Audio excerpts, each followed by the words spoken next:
오늘 우리에게 주시는 하나님 말씀 함께 봅니다. 오늘 우리에게 주시는 하나님 말씀은 시편 16편 5절부터 8절입니다. 그러면 다 함께 읽습니다.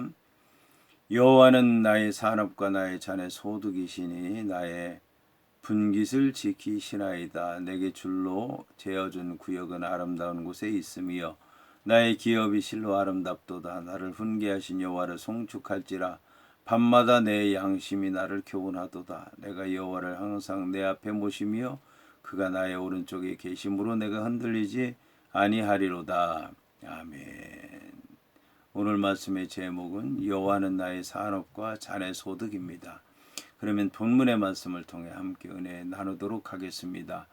이에 본문의 말씀을 보면 여호와는 나의 산업과 나의 잔의 소득이시니 나의 분깃을 지키시나이다라고 하는 말씀으로 시작합니다. 앞선 시편 16편 1절부터 4절까지의 말씀에서 다윗은 여호와를 의지하는 자신이 여호와 유일 신앙을 고백했습니다. 이어지는 5절부터 8절까지의 말씀에서는 여호와 유일 신앙을 가진 자가 누리는 현재적인 복락에 관해서 노래를 하고 있습니다. 이러한 새로운 단락은 다윗 자신의 기업이 세상의 왕국이나 세상의 다른 물질이 아닌 여호와 하나님이라고 하는 사실을 본문에서 시작하고 있습니다. 본문의 여호와는 나의 산업과 나의 잔의 소득이시니이다 라고 하는 말은 한마디로 여호와께서 자신의 모든 것이 되신다고 하는 다윗의 신앙 고백입니다. 이러한 내용의 신앙 고백은 아마도 제사장들에게 주신 하나님의 기업의 약속에 근거한 것으로 보입니다. 이러한 약속대로 다윗은 오직 하나님만 자기의 기업으로 삼은 것입니다.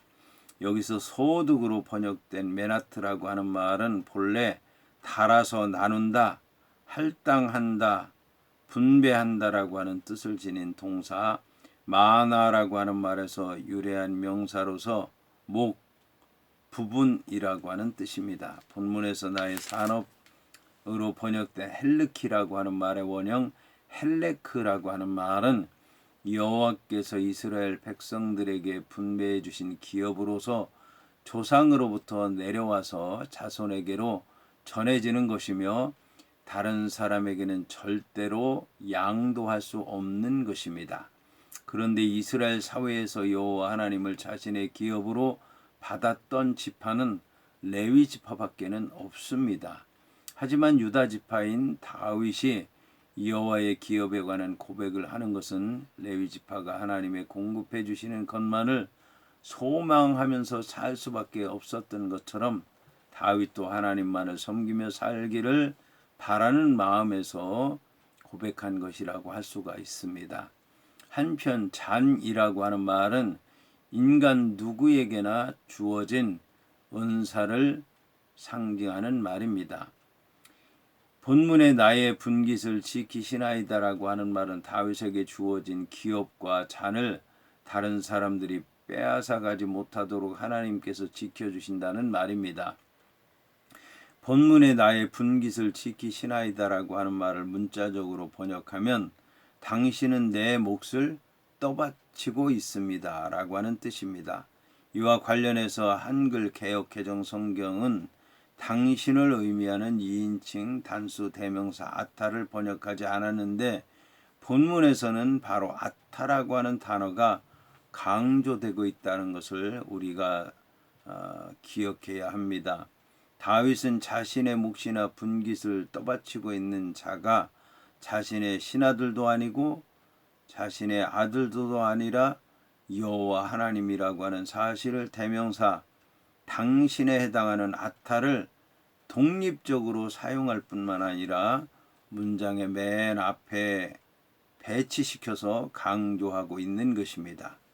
여기서 지키시나이다라고 하는 말로 번역된 토미크라고 하는 말은 본래 어떤 물체나 무거운 것을 밑에서 떠받치는 동사 타마크에서 나온 단어입니다. 이 단어는 본문에서 여호와 하나님이 자신의 분깃을 지키시는 일이 다윗의 생애 동안 계속 되었다고 얘기를 하고 있습니다. 이어서 본문은 내게 줄로 재어준 구역은 아름다운 곳에 있으며 나의 기업이 실로 아름답도다라고 말씀하고 있습니다. 본문은 다윗이 하나님께서 자신에게 주신 기업에 대해서 감사의 찬양을 하고 있습니다. 본문에 내게 줄로 재어준 구역은 아름다운 곳에 있으며 라고 하는 말에서 내게 줄로 재어준 구역을 문자적으로 직역을 하면 경계선은 나를 위해 떨어졌다는 뜻입니다. 여기서 재어 주었다라고 하는 말에 해당하는 나펠루라고 하는 말은 떨어졌다, 할당되었다라고 하는 의미입니다. 자, 이 나펠루라고 하는 말은 제비 뽑기 할 때 제비가 던져진다든지 어떤 구역이 정해진다든지 나에게 어떤 몫이 분배가 되었다든지 그렇게 주어진 것을 얘기하는 것입니다. 이어서 줄로 구역에 해당하는 하발림이라고 하는 말의 원형 헤벨은 본래 묶는다라고 하는 의미의 동사 하발에서 나온 명사로서 구약 성경에서는 분깃, 지방, 줄, 무리, 땅, 테두리, 지경, 노끈과 같은 의미로 다양하게 번역이 됐습니다. 본문에서는 지경, 분깃이라고 하는 의미로 사용되었습니다. 이 단어는 특히 본절 후반절의 기업에 해당하는 나할라트라고 하는 말과 같은 의미를 지닌 단어로 사용되었습니다. 이처럼 같은 의미를 지닌 동의어를 거듭해서 사용한 것은 다윗이 여호와 하나님께서 이스라엘 백성들에게 여호수아를 통해서 나누어 주셨던 기업을 생각했기 때문입니다. 여기서 다윗이 말하는 기업이라고 하는 말은 겉으로 볼 때 다윗이 살고 있는 예루살렘이나 다윗이 통치하고 있는 하나님께서 거룩한 나라로 택하신 이스라엘을 지칭하는 것으로 볼 수 있습니다. 그러나 본시 전체 내용을 볼 때 궁극적으로 이 기업은 자신의 삶을 돌보시며 충만하게 하시는 하나님의 은혜를 비유적으로 나타낸 것이라고 할 수 있을 것입니다. 한편 아름다운 곳에 있음이여라고 하는 말에 해당하는 빤네임이라고 하는 말이 다윗의 거주지였던 예루살렘과 그 근방이라고 주장하는 사람도 있지만 이것은 다윗의 행복한 삶의 경험을 비유한 것으로서 하나님을 가리키는 말씀이라고 할 수 있습니다. 다윗은 오직 하나님만으로 자기의 기업을 삼겠다고 선언한 적이 있습니다. 이러한 다윗이 하나님 이외의 다른 어떠한 환경적인 요인을 아름답게 보았을 리가 없습니다. 그러므로 아름다운 곳이라고 하는 것은 자기가 소유하고 있는 땅 자체를 의미하는 것이 아닙니다. 하나님을 모신 다윗의 삶이 행복한 것이었고 이러한 행복한 삶은 하나님께서 다윗에게 구별하여 정해주신 기업이기도 하였습니다. 본절 6절에 나의 기업이 실로 아름답도다에서 기업이라고 하는 말은 5절에 언급된 산업이나 자네 소득과 같은 의미입니다. 그리고 이 기업의 근원은 하나님이십니다. 이어서 본문은 나를 훈계하신 여호와를 송축할지라 밤마다 내 양심이 나를 교훈하도다라고 말씀하고 있습니다. 다윗의 마음을 즐겁게 해주시는 여호와 하나님은 다윗을 훈계하시는 분이시기도 합니다. 다윗은 여호와의 훈계를 기분 나쁘게 생각하지 않고 오히려 자기에게 은총이 되는 것으로 생각해서 여호와를 송축한다고 말하고 있습니다.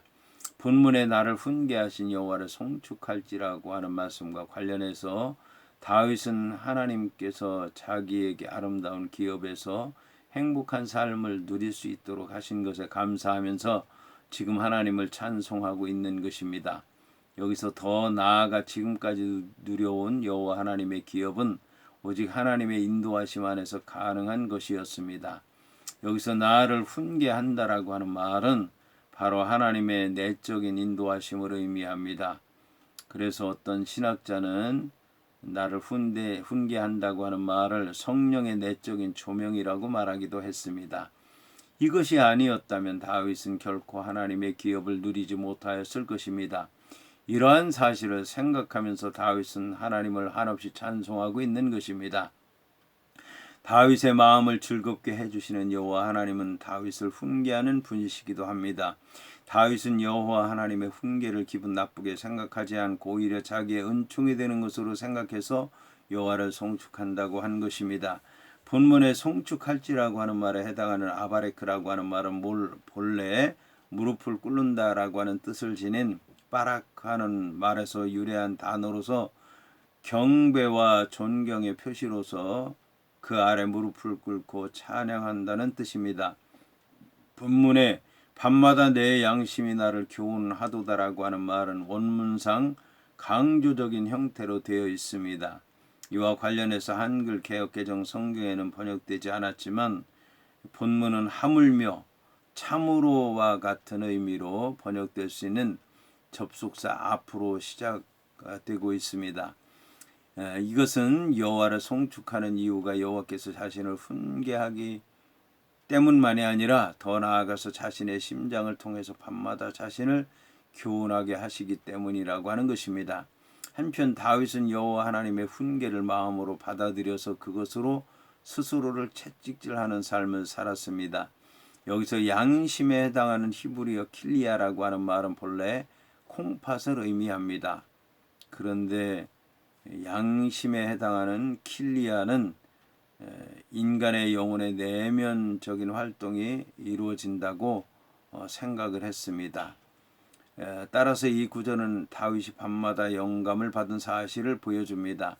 한편 다윗이 밤마다 받은 영감은 감사의 느낌과 영원한 즐거움이었을 뿐만 아니라 자신의 마음의 허영을 밝혀주고 바른 길로 인도하는 영적인 깨우침이었던 것입니다. 여기서 밤마다에 해당하는 넬로트라고 하는 말은 분주한 하루 일을 끝내고 잠자리에 들 때마다 다윗이 자신을 성찰하는 시간을 가졌다고 하는 것을 암시하는 표현입니다.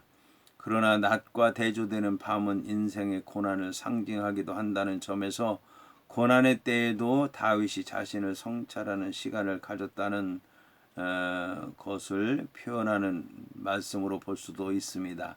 그러나 어떠한 의미를 취한다고 하더라도 밤마다라고 하는 표현은 다윗이 낮이나 밤을 가리지 않고 삶이 순탄할 때나 괴로울 때를 가리지 않고 항상 양심을 통해서 들려지는 하나님의 음성에 민감하게 반응했다라고 하는 의미로 이해할 수 있을 것입니다.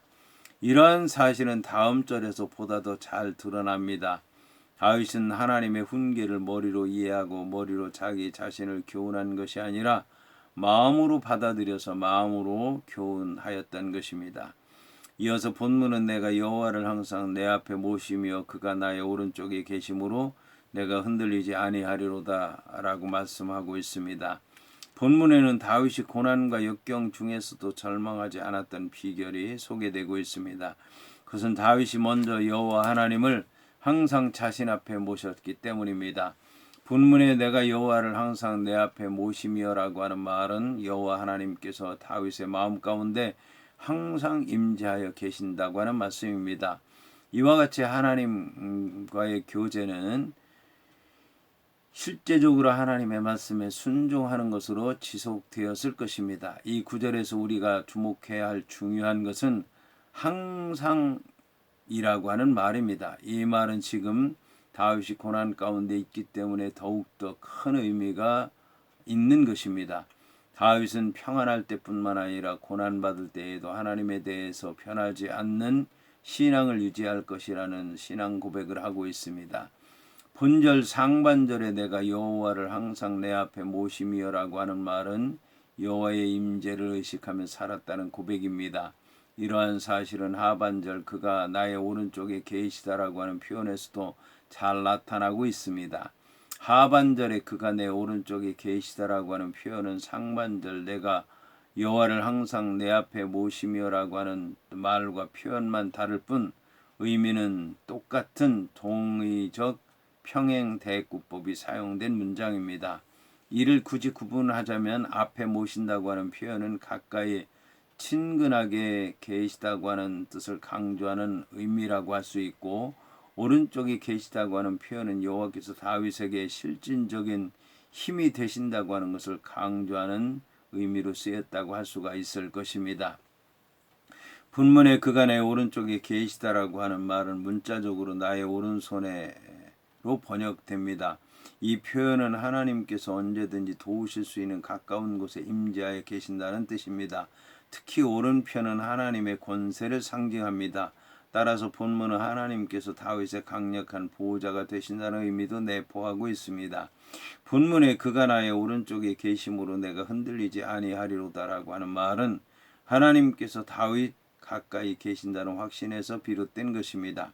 다시 말해서 다윗의 흔들림이 없는 확신, 고난 중에서도 절망하지 않는 다윗의 강인함, 이것은 다름 아닌 하나님을 항상 앞에 모시고 의지하는 삶에서 나온 것입니다.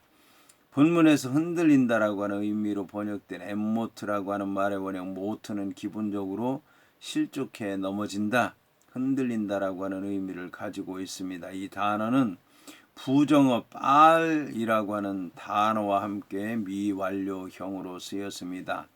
이처럼 부정어와 함께 쓰인 미완료형은 현재뿐만 아니라 미래에도 계속해서 이전과 같은 상태가 유지될 것이라고 하는 뜻을 지닙니다. 이러한 본문의 표현은 어떤 상황에서도 흔들리지 않을 것이라고 하는 다윗의 확신이 잘 담겨져 있습니다.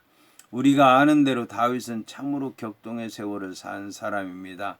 다윗은 이스라엘 왕으로 기름 부음을 받기 전에는 양을 치면서 맹수들과 싸웠고 기름 부음을 받은 후에는 오랜 세월을 사울에게 쫓기는 삶을 살았고 왕이 된 후에는 거의 전쟁터에서 보내다시피 하였습니다.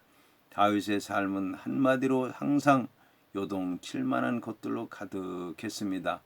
그런데도 불구하고 다윗은 요동하지 않았습니다. 하나님이 다윗과 함께 계심을 다윗이 친히 믿고 따라가는 동안에 체험했기 때문입니다.